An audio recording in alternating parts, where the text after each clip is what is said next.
नमस्कार दर्शकों, राधा अष्टमी के पावन पर्व की आप सभी दर्शकों को हार्दिक शुभकामनाएं। इस खास दिन श्री राधा रानी का अवतरण हुआ था, इसलिए यह दिन राधा अष्टमी के रूप में मनाया जाता है। इस दिन राधा रानी की पूजा की जाती है और उनके प्रिय चीजों का भोग लगाया जाता है। ऐसा करने से साधक को राधा रानी की कृपा प्राप्त होती है और राधा रानी का आशीर्वाद प्राप्त होता है। धार्मिक ग्रंथों में वर्णित राधा रानी की कथा के अनुसार एक बार नारद जी भगवान सदाशिव के पास पहुँचे और प्रणाम कर पूछा, हे भगवान, मैं आपका दास हूँ, मेरी एक जिज्ञासा है, कृपया उसे शांत कर दीजिए। श्री राधा देवी लक्ष्मी हैं या देव पत्नी, महालक्ष्मी हैं या सरस्वती? क्या वे अतरंग विद्या हैं या वैष्णवी प्रकृति हैं? वे वेद कन्या हैं, देव कन्या हैं या मुनि कन्या हैं? इस पर सदाशिव बोले, हे मुनिवर, अन्य किसी लक्ष्मी की बात क्या कहें, कोटि कोटि महालक्ष्मी भी राधा जी के चरण कमल की शोभा के सामने तुच्छ हैं। हे नारद जी, मैं तो श्री राधा के रूप, लावण्य और गुण आदि का वर्णन करने में खुद को असमर्थ समझता हूँ। तीनों लोकों में किसी के पास ऐसा सामर्थ्य नहीं है जो उनके रूप आदि का वर्णन करके पार पा सके। उनकी रूप माधुरी जगत को मोहने वाले श्री कृष्ण को भी मोहित करने वाली है। यदि अनंत मुँह से चाहूँ तो भी उसका वर्णन करने की मुझ में क्षमता नहीं है। नारद जी बोले, हे प्रभु, श्री राधिका जी के जन्म का महात्म्य सब प्रकार से श्रेष्ठ है, मैं उनको सुनना चाहता हूँ। हे भगवान, सब व्रतों में श्रेष्ठ श्री राधा अष्टमी व्रत के बारे में मुझे बताइए। इस पर शिव जी ने बताया, वृषभानुपुरी के राजा वृषभानु महान उदार थे। वे महान कुल में उत्पन्न हुए और सब शास्त्रों के ज्ञाता थे।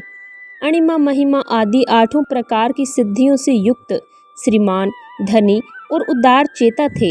वे संयमी, कुलीन, सदा विचार वाले भगवान श्री कृष्ण के आराधक थे। उनकी भार्या श्रीमती श्री कीर्तिदा थी। ये महालक्ष्मी के समान भव्य रूप वाली और परम सुंदरी थी। वे सर्व विद्या और गुणों से युक्त थी। कृष्ण स्वरूपा और महापतिव्रता थी। उनके गर्भ से ही भाद्रपद की शुक्ल अष्टमी को मध्य काल में श्री वृंदावनेश्वरी श्री राधिका जी प्रकट हुई। शिव जी ने नारद जी को बताया कि राधा अष्टमी के दिन व्रत रखकर उनकी पूजा करनी चाहिए। इसके लिए श्री राधा कृष्ण के मंदिर को ध्वजा, पुष्प, माल्य, वस्त्र, पताका, तोरण आदि से सजाना चाहिए। 5 रंग के मंडप बनाकर उसके भीतर 16 कमल यंत्र के बीच राधा कृष्ण की मूर्ति पश्चिम की ओर मुख करके स्थापित करें। इसके बाद राधा जी की स्तुति और ध्यान करें। उन्हें सुगंध, पुष्प, फल, धूप आदि अर्पित करें। पूजा के बाद प्रसाद ग्रहण करें और रात में जागरण करते हुए राधा कृष्ण का कीर्तन करें। शिव जी ने नारद जी को बताया कि जो मनुष्य भक्ति से राधा अष्टमी का अनुष्ठान करता है, वह श्री राधा कृष्ण के सानिध्य में श्री वृंदावन में स्थान पाता है और व्रजवासी बनता है।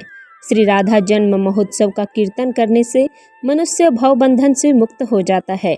जो व्यक्ति राधा नाम और राधा जन्माष्टमी व्रत की महिमा गाता है, उसे सभी तीर्थों का फल और विद्या मिलती है।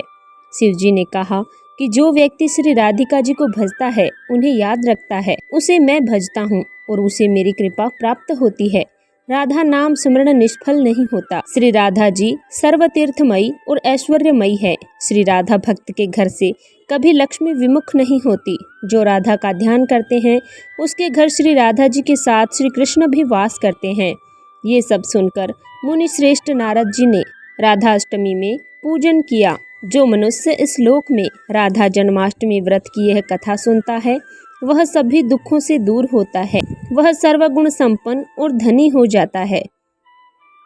तो दर्शकों, आप सभी को राधा अष्टमी की ये कथा और उसका महत्व कैसे लगा, कमेंट में राधे राधे लिखें।